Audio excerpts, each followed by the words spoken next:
दोस्तों आज इस वीडियो में बात होगी भारत के उन 5 योद्धा के बारे में जिनको भारत के पूरे इतिहास का सबसे ताकतवर योद्धा भी माना जाता है। अपने दुश्मन की बड़ी से बड़ी फौज को ये अपनी छोटी सी फौज से चुटकियों में हरा दिया करते थे। तो दोस्तों इन टॉप 5 योद्धा की लिस्ट में 5वें नंबर पर नाम आता है शेरशाह सूरी का। वही शेरशाह सूरी जिन्होंने सूरी सल्तनत की बुनियाद रखी थी। शुरुआती दौर में शेरशाह सूरी मुगल सल्तनत के पहले हुक्मरान यानी ज़हीरुद्दीन बाबर की फौज के सिपाही हुआ करते थे और बाबर के अंडर में ही काम किया करते थे, मगर फिर बाद में धीरे धीरे खुद अपनी एक आज़ाद सल्तनत की बुनियाद रख दी। भले ही दोस्तों शेरशाह सूरी ने हमारे देश भारत पर थोड़े ही वक्त के लिए राज किया था, लेकिन इतने थोड़े से वक्त में भी उन्होंने ऐसे बड़े बड़े काम कर दिए थे जो बड़े बड़े हुक्मरान सैकड़ों सालों में भी नहीं कर पाए थे। आपको जानकर हैरानी होगी, आज के दौर में हमारे देश भारत में जो रुपया नाम की करेंसी चलती है, इसे भी सबसे पहले शेरशाह सूरी ने ही चलाया था। इसके अलावा भारत देश में डाक सर्विस का इस्तेमाल करने वाला पहला शासक भी शेरशाह सूरी को ही माना जाता है।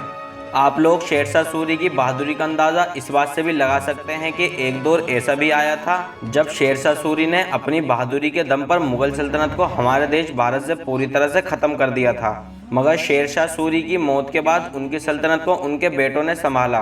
तो बाबर के बेटे यानी हुमायूं ने एक बार फिर से अपनी खोई हुई सल्तनत को हासिल कर लिया था और ऐसे मुगल सल्तनत की एक बार हमारे देश में फिर से वापसी हो गई थी। दोस्तों इस लिस्ट में चौथे नंबर पर नाम आता है अलाउद्दीन खिलजी का।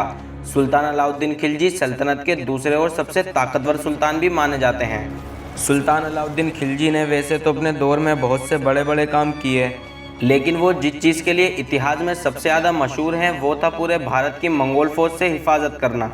दोस्तों ये बात तो हम लोग अच्छी तरह से जानते ही हैं, एक दौर ऐसा भी आया था मंगोल नाम की एक खतरनाक आंधी ने हमारी दुनिया को आधे से ज़्यादा बर्बाद कर दिया था। मंगोल नाम की फ़ौज इतनी खतरनाक थी कि जिस शहर को ये फतह किया करते थे उसमें इंसान तो इंसान फसलों को भी जला दिया करते थे। मंगोल नाम की फ़ौज ने अपने दौर में जिन जिन शहरों को फतेह किया था वो बर्बाद हो गए थे। दोस्तों हम ये कह सकते हैं उस दौर में आतंक का दूसरा नाम मंगोल हुआ करते थे।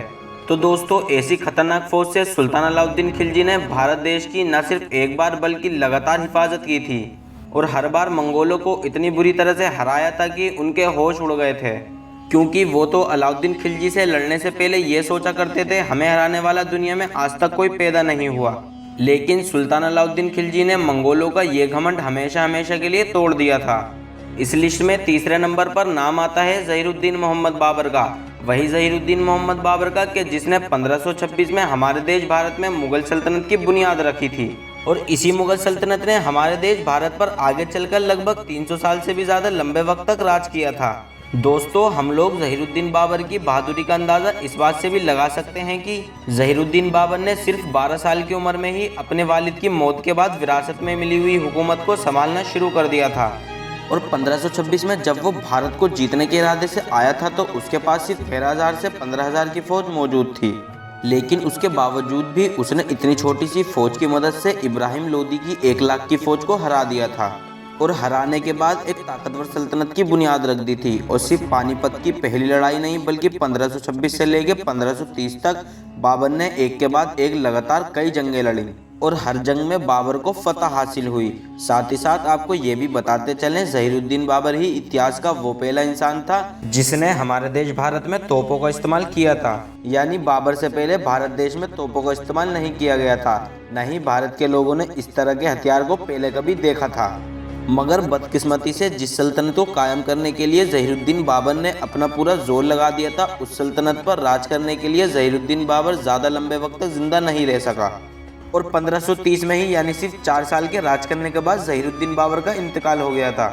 दोस्तों इस लिस्ट में दूसरे नंबर पर नाम आता है टीपू सुल्तान का।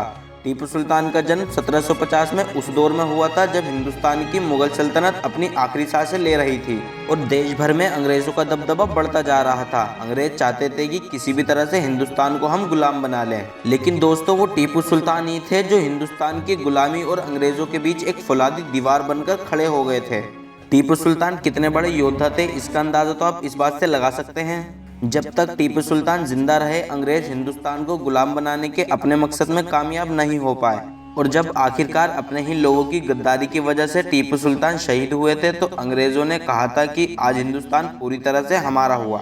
टीपू सुल्तान कहा करते थे, शेर की एक दिन की जिंदगी गीदड़ की 100 साल जिंदगी से बेहतर है। दोस्तों, इस लिस्ट में नंबर 1 पर नाम आता है औरंगजेब आलमगीर का। यूं तो मुगल सल्तनत अपने दौर की सुपर पावर हुकूमत रही, लेकिन औरंगजेब आलमगीर ही इस सल्तनत के वो बादशाह रहे जिनके शासनकाल में ये हुकूमत अपने उरूज पर पहुंच गई थी। औरंगजेब आलमगीर का जन्म 3 नवंबर सन 1618 ईस्वी को हुआ था। कहा जाता है औरंगजेब ने अपनी आधी से ज़्यादा जिंदगी मैदान जंग में गुजार दी, जिससे टकराने की हिम्मत उस दौर की किसी भी हुकूमत में नहीं थी। हालांकि औरंगजेब पर कट्टर मुस्लिम होने के आरोप भी लगे, लेकिन दोस्तों इस बात को भी नकारा नहीं जा सकता कि औरंगजेब आलमगीर एक बेहतरीन योद्धा और बेमिसाल शासक थे। फिलहाल दोस्तों, आज की इस वीडियो को हम यहीं पर ख़त्म करते हैं। उम्मीद है आपको वीडियो पसंद आई होगी, और अगर आप हमारे चैनल पर नए आए हैं तो हमारे चैनल को सब्सक्राइब करें और बेल आइकन को ज़रूर दबाएं, और हमारी हौसला अफजाई के लिए हमारी वीडियो को लाइक और शेयर भी कर दिया करें। मिलते हैं एक नई वीडियो में, तब तक के लिए अल्लाह हाफिज़।